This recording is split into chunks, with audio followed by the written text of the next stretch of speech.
Imagínense a un tipo hipotético. Siempre a los tipos hipotéticos se les pone el nombre de Pedro o Carlos, ¿no? Entonces, imagínense a Carlos. Carlos es un tipo que lo conocen aquí en el lobby del hotel y él les está hablando de algo interesantísimo, ¿sí? Eh, no sé, del café, por ejemplo.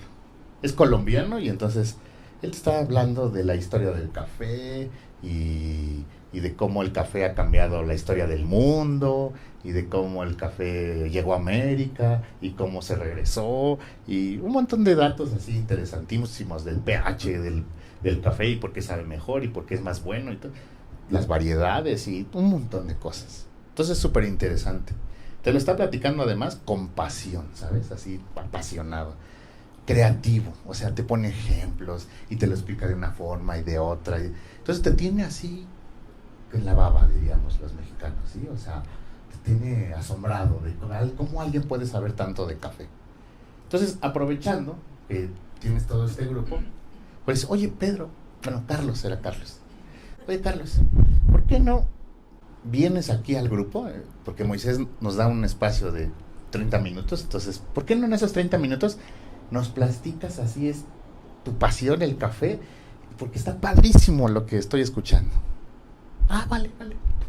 Entonces llega Pedro, se pone delante del micrófono y cuando está aquí arriba así viéndolos a todos, Pedro se empieza a transformar. Ajá. Resulta ser que ese tipo simpático que era allá abajo desaparece, ¿sí? Ahora ya no es creativo, ahora es todo rígido. Empieza a tener problemas de memoria, se le empiezan a olvidar datos que tú todavía recuerdas. Tú que no eres el experto, todavía te acuerdas y todavía le estás soplando así como, acuérdate, Colombia, sí, acuérdate, Colombia. Sí. Y él, no, o sea, está así ido, no ve a nadie a los ojos, está viendo para allá atrás, así como tratando de evadir al público. Se empieza a sentir mal, le empieza a sudar frío aquí atrás por la espalda, las piernas le empiezan a temblar, se le empieza a revolver el estómago, la respiración se acelera, el ritmo cardíaco aumenta, se empieza a sentir físicamente mal, quiere vomitar, le dan náuseas. Y capaz de que si no lo sacas de ahí del escenario, hasta le da un infarto y se muere. Bueno, es un ejemplo un poco dramático.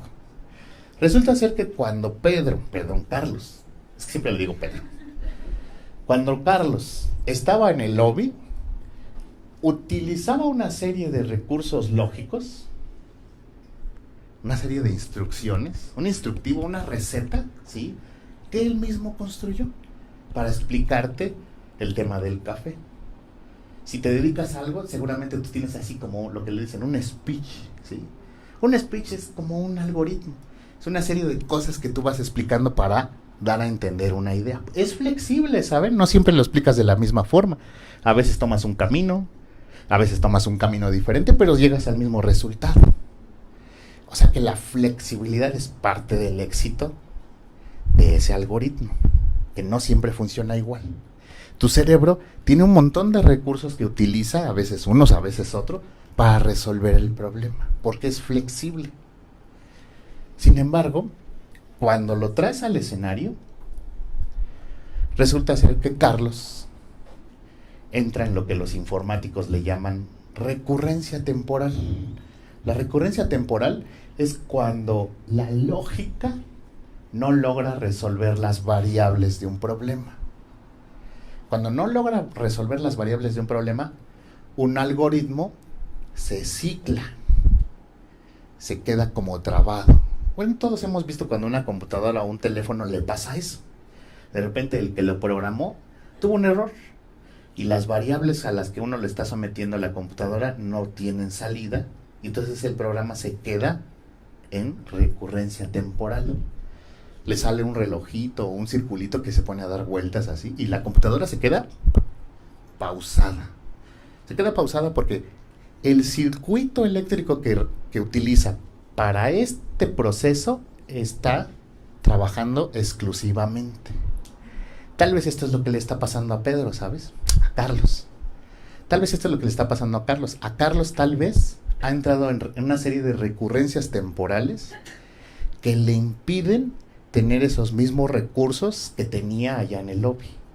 Acá tiene una serie de deficiencias que se explican un poco por esto.